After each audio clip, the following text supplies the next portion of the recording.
আচ্ছা, প্রদীপ্তর প্রেমিকা সায়নীকে তোমাদের মধ্যে কারোর পছন্দ ছিল? সপ্তর্ষির কেন ব্রেকআপ হয়েছিল? তোমাদের লাস্ট সবাই কবে একসাথে দেখা করেছিলে? দুজনের মধ্যে কেউ একটু এলোমেলো বললেই মুশকিল, তাই ওরা যথেষ্ট সচেতনভাবে উত্তর দিচ্ছিল। রুদ্রনীল বলল, স্যার, মেয়েটা সপ্তর্ষির থেকে বছর একটু বড় ছিল, সেটা নিয়েই বোধহয় ওদের মধ্যে একটা প্রবলেম ক্রিয়েট হয়েছিল, আর সেটা থেকেই ব্রেকআপ স্যার। মেয়েটা মেডিকেলে চান্স পেয়ে যায়। সপ্তর্ষির বাবা তো নামি ডক্টর ছিল, কিন্তু তা সত্ত্বেও ও ইঞ্জিনিয়ারিংয়ে ভর্তি হয়। এই নিয়েও মেয়েটার সঙ্গে কম মনোমালিন্য হয়নি। কিন্তু স্যার, এর জন্য ওকে খুন হতে হবে কেন? তার মানে ওই মেয়েটার সঙ্গে তোমাদের কারুর কোনো যোগাযোগ নেই এখন, তাই তো? আর প্রদীপ্তর গার্লফ্রেন্ডের সঙ্গে তোমাদের সম্পর্ক কেমন? মানে ওর লাভার এভাবে খুন হয়ে যাওয়ার পর তোমাদের মধ্যে কে ওর পাশে গিয়ে বেশি দাঁড়ালে?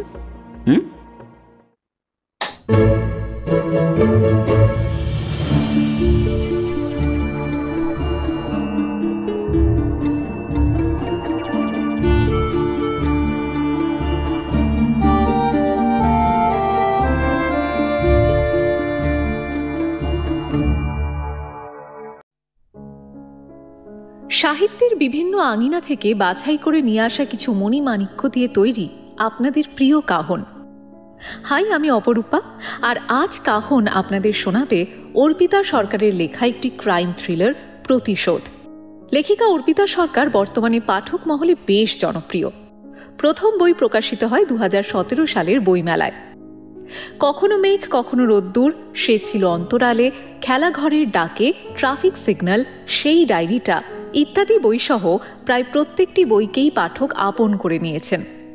লেখিকার গল্প নিয়ে অডিও স্টোরি তো হয়েছেই, তেমনই বেশ কিছু শর্ট ফিল্মও হয়েছে। আজ গল্প পাঠে থাকছে আরজে অর্ণব। বিভিন্ন চরিত্রে থাকছে সোমক সুদীপ্ত, কৃষ্ণময় সুভাষ, অরিজিৎ অলিভিয়া, নীল স্বর্ণাভ, রিয়া এবং আমি অপরূপা। গল্পটা যদি আপনাদের ভালো লাগে, প্লিজ গল্পতে একটা লাইক করে দেবেন এবং কাহনে একটা সাবস্ক্রাইব করে আমাদের সাপোর্ট করবেন কাইন্ডলি। আর ধূমপান বা মদ্যপান করবেন না প্লিজ, একদম স্বাস্থ্যের জন্য ভালো না। আর শেষে একটা কথা, আজকের গল্পে সামান্য কিছু উপাদান রয়েছে যা প্রাপ্তবয়স্ক অডিয়েন্সদের জন্য। শুরু হচ্ছে অর্পিতা সরকারের লেখা ক্রাইম থ্রিলার, প্রতিশোধ।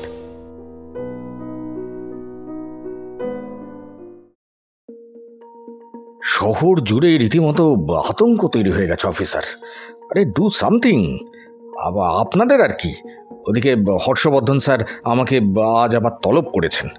এই ডিএসপি যখন ফোন করে বলেন না এই সন্ধ্যের মধ্যে একটু দেখা করুন সৌমিত্রবাবু, তখনই বুঝতে পারলাম আমার হাঁটু দুটো কাঁপছে।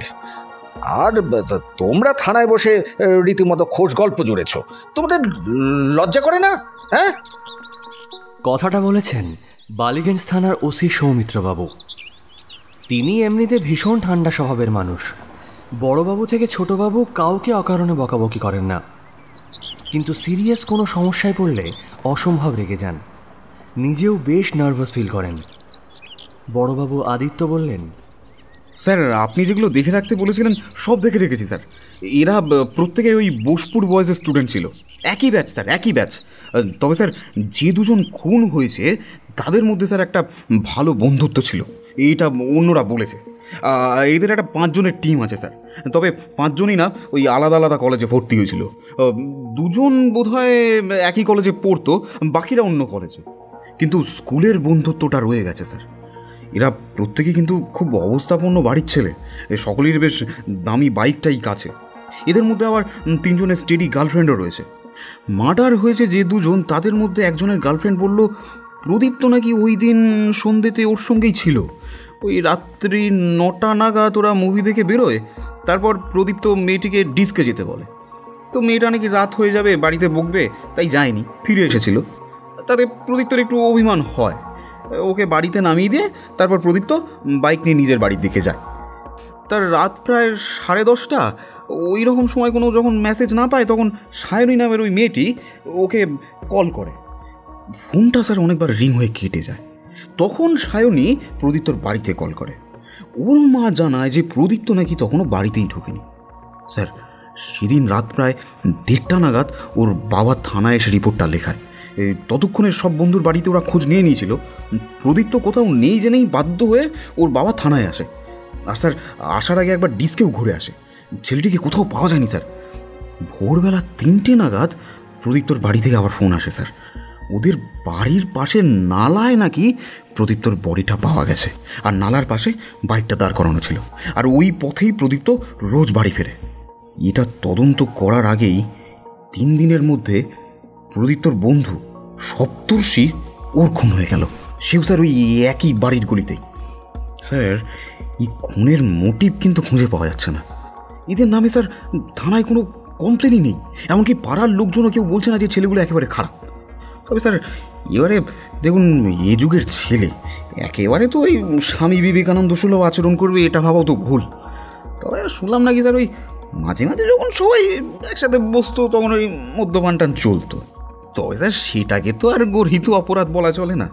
তবে স্যার মদ্যপান করে কারোর দোকান ভাঙচুর করেছি বা অসভ্যতা করেছি এমন কোনো রিপোর্টও তো স্যার আমার কাছে নেই। আবার স্যার ওই সপ্তর্ষির বাবা নাম করা ডাক্তার স্যার, এদের অবস্থা স্যার খুব ভালো, রীতিমতো এডুকেটেড ফ্যামিলি স্যার। ছেলেটার ছবি দেখেও তো খারাপ মনে হলো না স্যার, দেখলেই মনে হবে স্যার অবস্থাপন্ন বাড়ির একটি ভালো ছেলে। এর কোনো গার্লফ্রেন্ড নেই স্যার, শুনলাম নাকি ব্রেকআপ হয়ে গেছে। কেন রে ছাই এদের মার্ডার হলো বোঝা যাচ্ছে না স্যার। সবটা বলে বড়বাবু একটা বেশ লম্বা দম নিলেন। সৌমিত্রবাবু বললেন, অন্য 3জন বন্ধুকে ভালো করে জেরা করা হয়েছে তো? শস্যের মধ্যে ভূত লুকিয়ে নেই তো আবার? হয়তো এদের 3জনের সঙ্গে ওই 2জনের ভেতরে ভেতরে কোনো ঝামেলা হয়েছিল, তাই দে এ দুটোকে উড়িয়ে। বন্ধু হয়তো, তাই ওরা খুন করেছে এটা হয়তো সন্দেহ করবে না, এই রকম কিছু একটা ভেবেছিল বলে মনে হয়। বড়বাবুর কপালে একটা গভীর ভাঁজ পড়ল। জোরে নিঃশ্বাস ফেলে বললেন, এটা তো ভাবিনি স্যার। স্যার মানুষের মন পড়ার যন্ত্রটা বেরোলেই আমরা পুলিশরা টাকা জমি ওটা কিনে ফেলবো স্যার। এদিকে স্যার এলাকার উপর মহল থেকেও ফোন এসেছিল থানায়। আমরা কি বসে বসে ভুড়ি বানাচ্ছি? পরপর 2টো খুন হলো এলাকায়, তাতে কিছুই করতে পারলাম না, এখন অব্দি কাউকে গ্রেফতার করতে পারলাম না। সৌমিত্রবাবু ফরেন্সিক রিপোর্টটা নিয়ে ভ্রু কুঁচকে বললেন, 2জনের খুনের টেকনিকই তো এক দেখছি। প্রথম ঘাড়ে শক্ত কিছু দিয়ে আঘাত করা হয়েছে, তারপর শ্বাস বন্ধ করে দেন। তার মানে ওই শক্ত জিনিসটা দিয়ে ছেলেটাকে আগে অজ্ঞান করে দেওয়া হচ্ছে, আর সেই অবস্থায় শ্বাসরোধ করে মারা হচ্ছে। বুঝলাম, কিন্তু মোটিভ কি? বড়বাবু কোনো উত্তর দিতে না পেরে ফ্যাল ফ্যাল করে তাকিয়ে রইলেন সৌমিত্রবাবুর দিকে। সৌমিত্রবাবু বললেন, যাই ডিএসপির কাছে কৈফিয়ত দিয়ে আসি। 2 দিনের মাথায় 2টো খুন রীতিমতো শোরগোল ফেলে দিয়েছে। ওই 3টে ছেলেকে ইমিডিয়েটলি থানায় হাজির করো দেখি। এদের ডেইলি রুটিন জেনে এদের উপরে নজরদারি করতে হবে। দেবমাল্য বিমর্ষ মুখে বসে আছে। ওর পাশে সৃজন আর রুদ্রনীল। 3জন যে বেশ ভয় পেয়ে আছে সেটা ওদের মুখ দেখেই আন্দাজ করা যাচ্ছে। 3জনের কেউই কোনো কথা বলছে না এই মুহূর্তে। রুদ্র হঠাৎ বলল, ওই মেয়েটার বাড়িটা কোথায় ছিল রে, জানিস তোরা? দেবমাল্য ঘাড় নেড়ে বলল, সিঞ্জিনির ক্লাসমেট ছিল, ওর বার্থডে উপলক্ষেই ওকে প্রথম দেখেছিলাম, কিন্তু নামটা সেভাবে মনে নেই। আর সিঞ্জিনিকে জিজ্ঞেস করলেই ও সন্দেহ করবে।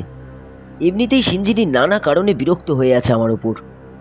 না ছেড়ে দে, এইভাবে কিছুই বোঝা যাবে না। তাহলে টাইম গোনা শুরু করে দে, আমাদের কার আগে টার্ন আসে। শোন, এর থেকে আমার মনে হয় পুলিশের কাছে স্যারেন্ডার করলে অ্যাটলিস্ট ড্রেনে পড়ে মরবো না। সৃজন উঠে দাঁড়িয়ে বলল, আরে একটু অন্য কিছু ভাব তোরা, কি করে নিজেদেরকে বাঁচানো যায় আগে সেটা ভাব। রুদ্রনীল বলল, সায়নী আজ ফোন করেছিল, প্রদীপ্তর জন্য কান্নাকাটি করছিল, বুঝলি? বারবার জিজ্ঞেস করছিল যে কে ওকে খুন করতে পারে, কেন কেউ খুন করবে। মেয়েটা কিন্তু প্রদীপ্তকে ভালোবাসত। আমি তো কোনো উত্তরই দিতে পারলাম না, কিন্তু মনে হলো যে ও আমাদের কাউকে না সন্দেহ করছে। ওর গলায় একটা অবিশ্বাসের সুর ছিল। ও যদি গিয়ে থানায় আমাদের নামে কোনো কমপ্লেন ঠুকে আসে, ব্যাস তাহলে তো সোনায় সোহাগা। দেবমাল্য বলল, এই আস্তে আস্তে, থানা থেকে ফোন আসছে। ফোনটা রিসিভ করতেই বড়বাবু বললেন, হ্যাঁ হ্যালো, হ্যালো। একবার থানায় এসো, কিছু কথা জানার আছে তোমাদের বন্ধুদের ব্যাপারে। Okay sir. হ্যাঁ। এই আমি বেরোলাম রে, যাই দেখি আবার কি জিজ্ঞেস করে।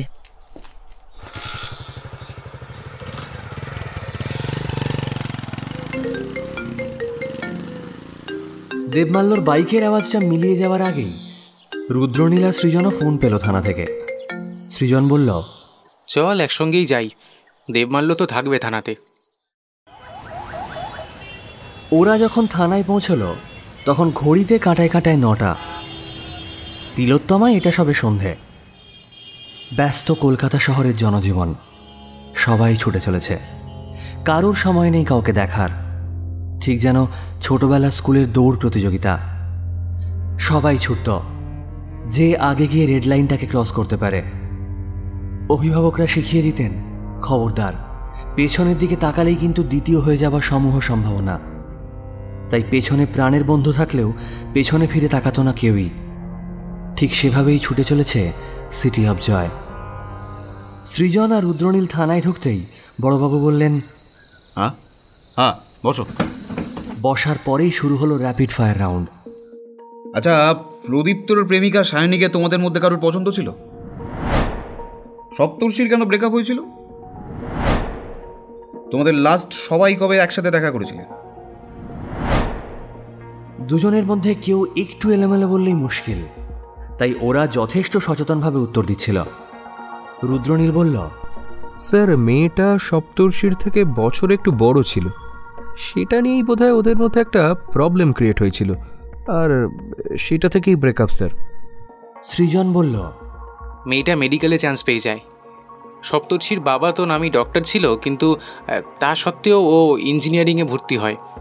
এই নিয়েও মেয়েটার সঙ্গে কম মনোমালিন্য হয়নি। কিন্তু স্যার, এর জন্য ওকে খুন হতে হবে কেন? বড়বাবু বললেন, তার মানে ওই মেয়েটার সঙ্গে তোমাদের কারুর কোনো যোগাযোগ নেই এখন, তাই তো? আর প্রদীপ্তর গার্লফ্রেন্ডের সঙ্গে তোমাদের সম্পর্ক কেমন? মানে ওর লাভার এভাবে খুন হয়ে যাওয়ার পর তোমাদের মধ্যে কে ওর পাশে গিয়ে বেশি দাঁড়ালে? স্যার, সায়নীর সঙ্গে বার কয়েক হাতে গুনে দেখা হয়েছে আমাদের, ওই কোনো পার্টিতে বা কখনো সিনেমা হলে সবাই মিলে মুভি দেখতে গেলে। তাই খুব যে বন্ধুত্ব আছে এমন নয়। আর প্রদীপ্তর মৃত্যুর পরে ও ফোন করে কান্নাকাটি করছিল আমাদের কাছে, এই পর্যন্তই স্যার। তাছাড়া মানে আমাদের দুই প্রিয় বন্ধু চলে গেল, সেটাও তো কম কষ্টের নয় স্যার। আচ্ছা বেশ, তোমাদের আর একজন এলো না কেন? কি যেন নাম ছেলেটার? ওই স্যার দেবমাল্য। কিন্তু ও তো স্যার আমাদের আগেই বেরিয়ে এলো আপনার কল্পে, ওর তো আগেই ঢুকে যাবার কথা এখানে। রুদ্রর মুখটা ক্রমশ ফ্যাকাশে হয়ে যাচ্ছে, সৃজনেরও ঠোঁটটা কাঁপছে। তাড়াতাড়ি দেবমাল্যকে ফোন করল। রিং হয়ে যাচ্ছে কিন্তু কেউ রিসিভ করছে না দেখে সৃজন উত্তেজিত হয়ে বলল, আরে দেব তো ফোনই তুলছে না। বড়বাবুর কপালেও একটা ভাঁজ পড়ল। রুদ্র কাঁপা গলায় বলল, দেব তো জোরে বাইক চালায়, আমাদের আসার অনেক আগেই তোর পৌঁছানোর কথা ছিল। ওদের আলোচনা শেষ হবার আগেই সৃজনের ফোনে দেবমাল্যর ফোনটা ঢুকেছে। সৃজন স্ক্রিনের দিকে তাকিয়ে বলল, এই এক মিনিট, দেব কল করছে, 1 মিনিট। রিসিভ করতেই একটা অপরিচিত গলা শুনে থমকে গেল। আচ্ছা, আপনার কলটায় ওনার ফোনে লাস্ট দেখছি, যার ফোন তিনি মারা গেছেন সম্ভবত। সৃজন কিছু বলতে পারছিল না দেখেই বড়বাবু ফোনটা হাতে নিয়ে বলল, হ্যাঁ বলুন। হ্যাঁ হ্যাঁ, বডিটা কোথায়? থানার পাশে নালার ধারে? আচ্ছা আসছি। হ্যাঁ, এই তোমরা কোথাও যাবে না কিন্তু, এখানে বসবে। এই চলো।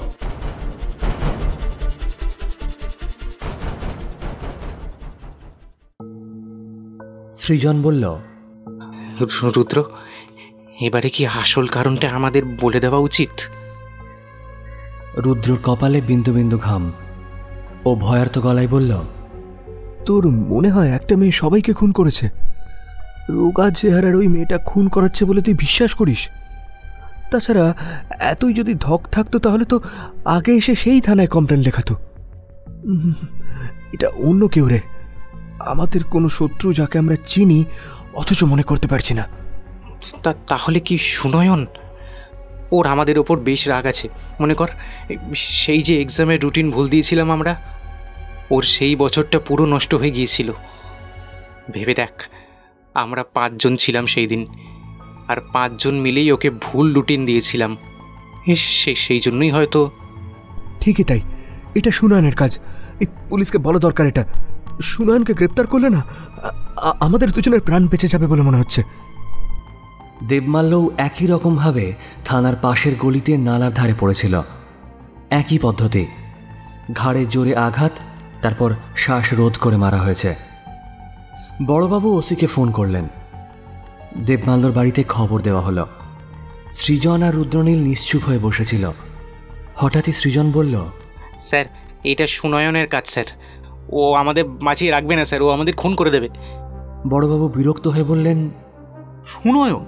সেটা আবার কে? থানায় বসে বসে বড়বাবু ভাবছিলেন এই বডি এবার ফরেন্সিকে পাঠাতে হবে। এবারে মিডিয়া ঝাঁপিয়ে পড়বে। থানার পাশে খুন হয়ে গেল রাত 9টায়, আর পুলিশ নাকে তেল দিয়ে ঘুমোচ্ছিল। এভাবেই মিডিয়াতে প্রচার চলবে। এরা যে নিজেদের ঝামেলায় খুন হচ্ছে এটা তো আর পাবলিক বুঝবে না। সব দোষ এসে পড়বে পুলিশের ওপর আর সরকারের ওপর। আরে পুলিশ কি সকলের পেছনে সিসিটিভি অন করে রাখবে? ওসি সৌমিত্রবাবু ঢুকে বললেন, এই 3 নম্বর খুনটা থানার পাশে এসে করার মধ্যে কেমন একটা ঔদ্ধত্যের চিহ্ন সুস্পষ্ট, যেন পুলিশ প্রশাসনকে জাস্ট বুড়ো আঙুল দেখাতে চাইছে খুনি।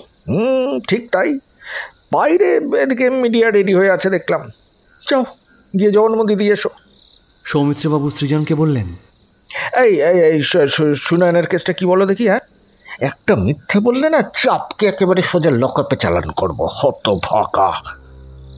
রুদ্রনীল বলল, স্যার, সুনয়নরা খুব গরিব।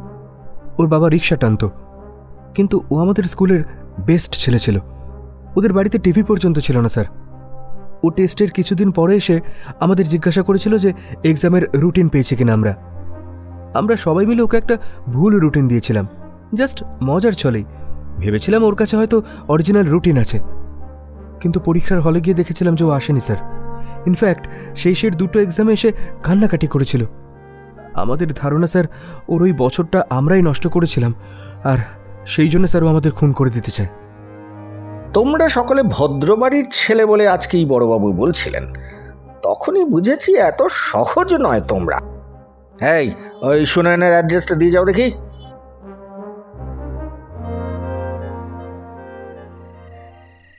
থানার বাইরে বেরোতেই চোখে পড়ল দেবমাল্যর মা আর বাবা দাঁড়িয়ে আছে। ওদের দেখেই দেবের মা ছুটে এসে বলল, কি রে দেব? দেব তো তোদের সঙ্গে ছিল সন্ধ্যেবেলা। আমি ফোন করেছিলাম, বললাম চা পাতা নিয়ে যেতে। ও বললো তোদের সঙ্গে আছে, যাওয়ার সময় নিয়ে যাবে। তারপর এইসব কি করে হলো রে? ওর মায়ের কান্না, বাবার অসহায় মুখের দিকে তাকিয়ে আর একটু আগেই দেবের সঙ্গে বলা কথাগুলো মনে পড়ে সৃজন আর রুদ্র কেঁদে ফেলল। মনের ভিতরে ভয় তোলপাড় করছে। এবারে ওদের দুজনের মধ্যে কার পালা, এটা ভেবেই গা শিউরে উঠছে রুদ্রর। সৃজনের কান্না ভেজা চোখ দুটো আতঙ্কে সাদা হয়ে গেছে যেন। ওরা যে যার বাড়ির দিকে এগোলো। কে জানে আজ রাতটুকুই বাড়িতে শেষ ঘুম কিনা। বড়বাবু ওদের রোজ থানায় হাজিরা দিতে বলেছেন। রুদ্রর ধারণা প্রদীপ্তর গার্লফ্রেন্ড সায়নী কোনো রকম সন্দেহ প্রকাশ করেছে পুলিশের কাছে, তাই হয়তো বড়বাবু ওদের থানায় রেগুলার হাজিরা দিতে বলল। দেবমাল্যর গার্লফ্রেন্ড সিঞ্জিনীর বয়ান নিয়েছে পুলিশ। সিঞ্জিনী নাকি বলেছে, সৃজন আর রুদ্রনীলের সঙ্গেই ছিল দেবমাল্য থানায় আসার আগের মুহূর্ত পর্যন্ত। তখনই নিশ্চয়ই এমন কিছু হয়েছে যার জন্য খুন হতে হলো দেবমাল্যকে। আমি বহুত দিন ধরে দেবকে বলছিলাম ওদের সঙ্গ ছাড়ার জন্য, ও শোনেনি, আর তাই এই পরিণতি। সব দিক থেকেই সৃজন আর রুদ্রনীলের দিকে তীর তাক করা আছে। শহর জুড়ে একটা আতঙ্ক কাজ করছে। 3-3টে তরতাজা ছেলে এভাবে খুন হয়ে যেতে পারে এ যেন কল্পনারও বাইরে। শহরের বুকে একটা আতঙ্ক নেমে এসেছে যেন। আর মিডিয়া এক নাগাড়ে বলে চলেছে পুলিশ প্রশাসনের গাফিলতি ছাড়া এটা আর কিছুই নয়। এখনও কেন খুনির গ্রেপ্তারের খবর পাওয়া গেল না? পুলিশ করছেটা কি?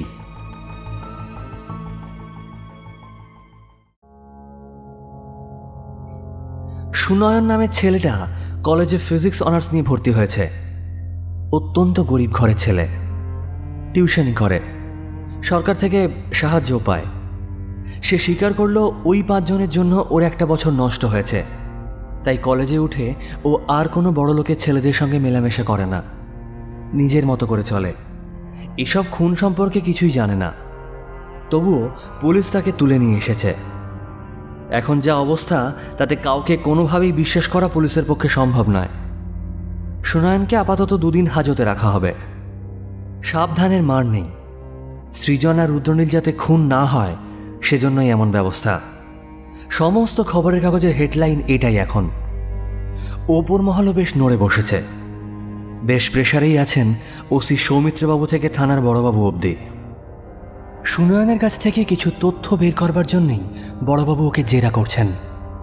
সুনয়ন বলল, দেখুন স্যার, ওরা 5 জন সব সময় একসঙ্গে থাকতো। আমরা একই ক্লাসের স্টুডেন্ট। ওরা পড়াশোনাতেও মন্দ ছিল না, বড়লোক বাবার ছেলে সবাই। তাই কষ্ট করে কেউ পড়াশোনা করছে এই বিষয়টাতে ওদের রাগ ছিল। স্কুলে টিচাররা আমার প্রশংসা করলেও ওদের ভ্রুতে আমি বিরক্তির চিহ্ন দেখেছি। তবে আমি এগুলোকে পাত্তা দিতাম না কখনো, কারণ আমার বাবা রিক্সা ভাড়ার টাকা একদিন মদ খেয়ে উড়িয়ে দিলে আমাদের বাড়িতে ভাত চড়তো না। তাই ওসব দেখার সময় আমার ছিল না। তবে এরা স্কুলে অ্যাবসেন্ট থাকলে আমার কাছ থেকে নোটস নিত। দেবমাল্য আর সপ্তর্ষি 2 বার আমাকে নোট বই কিনে দিয়েও সাহায্য করেছিল। তারা যে উচ্চ মাধ্যমিকের রুটিন নিয়ে এরকম কাণ্ড করবে এটা আমার ভাবনার বাইরে ছিল। আমি ওদের বিশ্বাস করেছিলাম। আর ওদের সঙ্গে আমি পেরে উঠব না জেনেই ভীষণভাবে ক্ষতি হয়ে যাবার পরও ওদের সঙ্গে একটা বাক বিতণ্ডাতেও আমি যাইনি। পরের বছর পরীক্ষায় বসে যথেষ্ট ভালো রেজাল্ট করে আমি কলেজে ভর্তি হই। এদের কারোর সঙ্গে আমার দেখাই হতো না। একমাত্র ওই সপ্তর্ষি মাঝে মাঝে আমাদের পাড়া দিয়ে টিউশন পড়তে যেত, তখন দেখা হতো। আমি আর কথা বলিনি, বলতে ইচ্ছে করেনি। তবে সপ্তর্ষি স্যার একবার নিজে উপযাজক হয়ে আমার কাছে এসে ক্ষমা চেয়ে বলেছিল যে ওদের ভুল হয়ে গেছে, ওরা নাকি মজা করেছিল, আমি যেন মনে না রাখি এসব।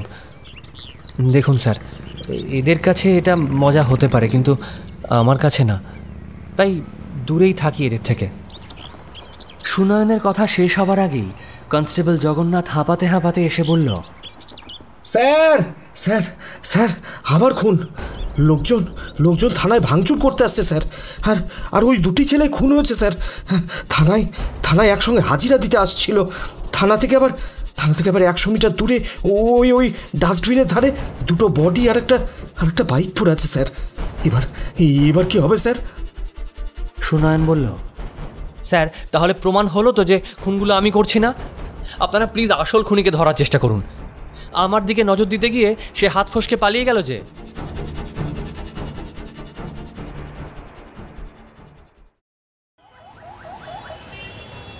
সুনয়নকে ছেড়ে দিল পুলিশ। থানার সামনে পাহারা বসালো বড়বাবু। সুনয়ন ভালো একটা মিষ্টির দোকান থেকে মিষ্টি কিনে সোজা গেল রেশমির বাড়িতে। ছোট্ট 2 কুঠুরি ঘরের মধ্যে তখন মেয়ে বাবার রক্তমাখা জামাটা ধুয়ে দিতে ব্যস্ত হয়ে পড়েছে। রেশমি দরজা খুলতেই সুনয়ন বলল, কাকুর আজ কোনো অসুবিধা হয়নি তো? রেশমি দাঁতে দাঁত চেপে বলল, আজ সঙ্গে আমিও ছিলাম সুনয়ন। তোমায় পুলিশ তুলে নিয়ে গেল দেখেই বাবা বলল জল মাথার উপর দিয়ে বইছে। খুন দুটো আজকেই করতে হবে রেশমি। সুনয়নকে নির্দোষ প্রমাণ করতে হবে। হুইল চেয়ারে নিস্তব্ধ হয়ে বসে আছে এককালের জওয়ান শিবনাথ পাল। বর্ডার ফোর্সে জঙ্গিদের সঙ্গে লড়াই করতে করতে গুলি লেগে 2টো পাই হাঁটুর নিচ থেকে কাটা পড়েছিল। দেশের জন্য লড়াই করা প্রাণ বলেই হয়তো বেঁচে গিয়েছিলেন। স্ত্রী ক্যান্সারে ভুগে মারা গেছেন বছর 3 হল। রেশমিকে সম্বল করেই জীবন কাটছে। একটা ছোট্ট চাকরিও পেয়েছেন সরকারের আনুকূল্যে। একই ব্যাচে টিউশন পড়ার কারণেই সুনয়নের সঙ্গে পরিচয় থেকে প্রেম রেশমির। দুজনেই পড়াশোনায় ভালো। দুজনেরই একটাই লক্ষ্য, চাকরি পেতে হবে, নিজের পায়ে প্রতিষ্ঠিত হতে হবে। সুনয়নকে খুব ভালোবাসে শিবনাথ, নিজের ছেলের মতো। মেয়ের পছন্দের তারিফ করে মনে মনে। খাঁটি সোনা বেচেছে রেশমি। সেই সুনয়ন যখন বন্ধুদের ভুল রুটিন দেওয়ার কারণে উচ্চ মাধ্যমিক পরীক্ষায় বসতে পারল না, তখন বাড়িতে বসে খুব কেঁদেছিল রেশমি। শিবনাথ বলেছিল, কাঁদিস না, ও ঠিক জিতবে। সিঞ্জিনির সঙ্গে রেশমির বন্ধুত্ব হয় কলেজে উঠে। তবুও সিঞ্জিনি যখন বলেছিল ওর বার্থডে পার্টিতে আসতে, তখন না করতে পারেনি রেশমি। বার্থডে পার্টিতে বেশ রাত হয়ে গেছিল। সিঞ্জিনি বলেছিল, আরে তুই চিন্তা করিস না, দেবমাল্যকে আমি বলছি, ও তোকে পৌঁছে দেবে, ওর তো গাড়ি আছে। দেবমাল্য 4 চাকায় ও একা নয়, আরও 4 জন ছিল সেদিন। সপ্তর্ষি, সৃজন, রুদ্রনীল এবং প্রদীপ্ত। গাড়িটা সপ্তর্ষি চালাচ্ছিল। সবাই যে অল্প বিস্তর ড্রিঙ্ক করেছে সেটা বুঝতে সময় লাগেনি রেশমির। ভয়ে সিঁটিয়ে বসেছিল। নামগুলো জেনেছিল কারণ ওরা নিজেদের মধ্যে কথা বলছিল। আচমকায় একটা অন্ধকার জায়গায় গাড়িটা থেমে গেল। রেশমি কিছু বোঝার আগেই ওর মুখটা কেউ একজন বেঁধে দিল রুমাল দিয়ে। পরপর 5 জনের পুরুষাঙ্গ ঢুকলো ওর যোনি ভেদ করে। তারপর আর কিছুই জানে না। শুধু মনে আছে একটা ড্রেনের ধারে ওকে ফেলে দিয়ে গিয়েছিল ওরা। সেদিন রাতেই বাবা হুইল চেয়ারে করে থানায় গিয়েছিল রিপোর্ট লেখাতে। তখনও রেশমি হসপিটালে জমে মানুষে যুদ্ধ করছে। পুলিশের বড়বাবু বলেছিলেন, তা মেয়ে হঠাৎ এত রাতে পার্টি করে ফিরছিল কেন? আর এরা কারা? আগে মেয়ের কাছে জানুন কোনো টাকার রফা হয়েছিল কিনা। শিবনাথ ফিরে এসেছিল।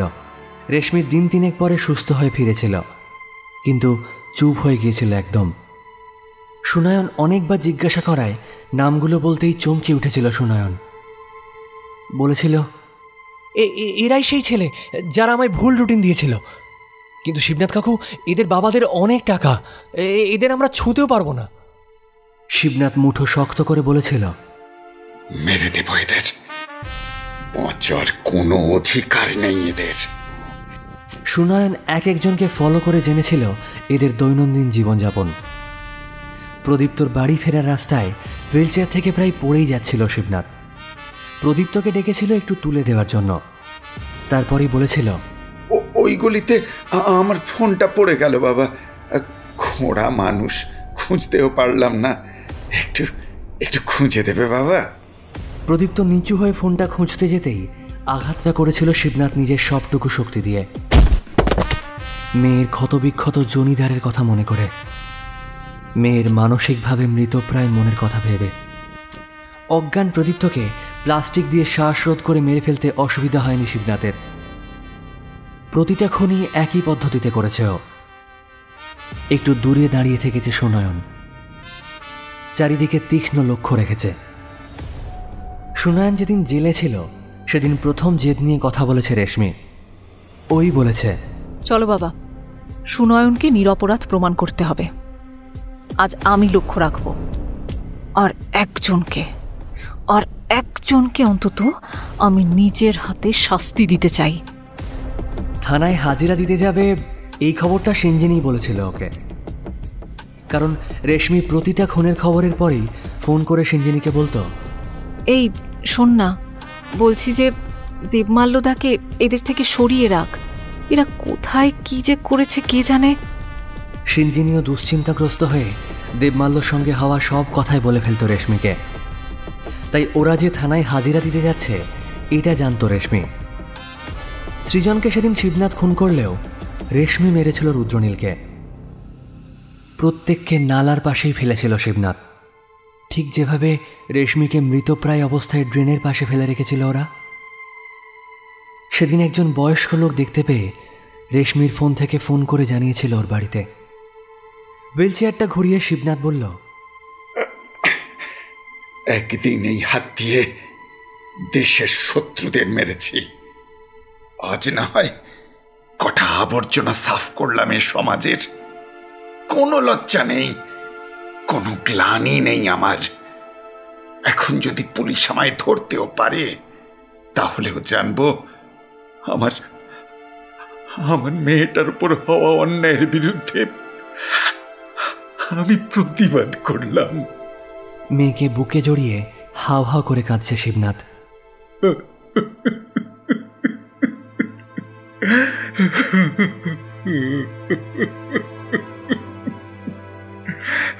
মারে মারে, তোকে সুরক্ষিত রাখতে পারলাম না আমি, তোকে সুরক্ষিত রাখতে পারলাম না আমি আমি তোর অক্ষম বাবা।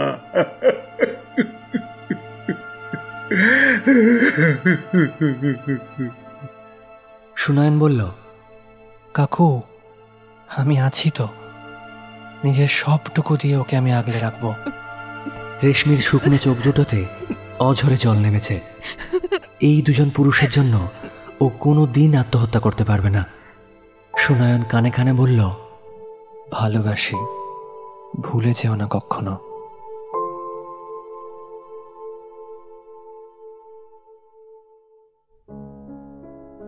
আজ কাহন আপনাদের শোনালো অর্পিতা সরকারের কাহিনী প্রতিশোধ। গল্পটা ভালো লেগে থাকলে প্লিজ গল্পতে একটা লাইক করে দেবেন এবং কাহনে সাবস্ক্রাইব করে আমাদের পাশে থাকবেন প্লিজ। সৌমিত্র বাবুর চরিত্রে সোমক, বড়বাবু সুভাষ, দেবমাল্য স্বর্ণাভ, রুদ্রনীল অরিজিৎ, সৃজন নীল, সিঞ্জিনী অলিভিয়া, দেবমাল্যর মা রিয়া, কনস্টেবল জগন্নাথ কৃষ্ণময়, শিবনাথের চরিত্রে সুদীপ্ত, রেশমির ভূমিকায় আমি অপরূপা, সম্পাদনা অলিভিয়া, গল্প পাঠে সুনয়নের চরিত্রে আবহ ও সমগ্র পরিচালনায় আরজে অর্ণব। গল্পটা আপনাদের কেমন লাগলো কমেন্টে যদি জানান তাহলে খুব ভালো লাগবে। আগামী সপ্তাহে আরও একটি দুর্দান্ত গল্প নিয়ে ফিরবে কাহন।